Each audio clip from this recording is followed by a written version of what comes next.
நம்ம MMS காஸ்ட்ல Datsun Go வந்திருக்குங்க. அது 2018 மாடல் லோக்கல் நம்பர் டி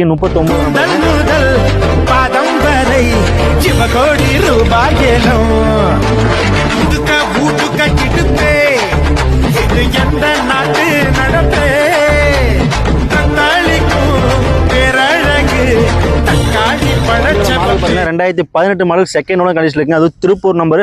வண்டி பின் டு பின் பார்த்தீங்கன்னா ஸ்டோர் ரூம் கண்டிஷன் இருக்கு. லைட்டாக சின்ன சின்ன ஸ்கிராச்சஸ் மட்டும் இருக்குங்க. A to Z பார்த்தீங்கன்னா எல்லாமே ஒர்க்கிங் இருக்கு. AC, power steering, power window எல்லாமே ஒர்க்கிங். 2018 செகண்ட் ஓனர் கண்டிஷன் இருக்குங்க. வண்டியோட ரேட் பார்த்தீங்கன்னா ரொம்ப கம்மியான ப்ரைஸ் தான் சொல்லியிருக்கு. வெறும் 3,45,000 மட்டும்தாங்க. அது ஃபிக்ஸ்டு இல்லை, நெகோஷியபிள் ப்ரைஸ் தான். நீங்கள் நேரில் வந்து விசிட் பண்ணுங்கள், ஒரு பெஸ்ட்டான ஒரு ப்ரைஸ்க்கு பண்ணி கொடுத்துடலாம். நீங்கள் எங்கேருந்து வீடியோ பார்த்துருந்தீங்கன்னா சரி, இந்த வண்டிக்கு லோன் பார்த்தீங்கன்னா ஒரு 2.5 லட்சம் வரையும் நம்மளால் பண்ணி கொடுக்க முடியுங்க. தமிழ்நாட்டில் நீங்கள் எந்த ஊராக இருந்தாலும் சரி நம்ம 2.5 லட்சம் வரை லோன் பண்ணி கொடுத்துடலாங்க. அதுவும் பெஸ்ட்டான ஒரு ப்ரைஸ்க்கும் நம்ம இந்த வண்டியை பண்ணி கொடுத்துடலாங்க. இப்போ ஃபஸ்ட் டைம் வீடியோ பார்த்தீங்கன்னா மறக்காம சப்ஸ்கிரைப் பண்ணிக்கங்க. ஃபேஸ்புக், இன்ஸ்டாகிராம் பண்ணால் ஃபாலோ பண்ணிக்கங்க. தேங்க்யூ.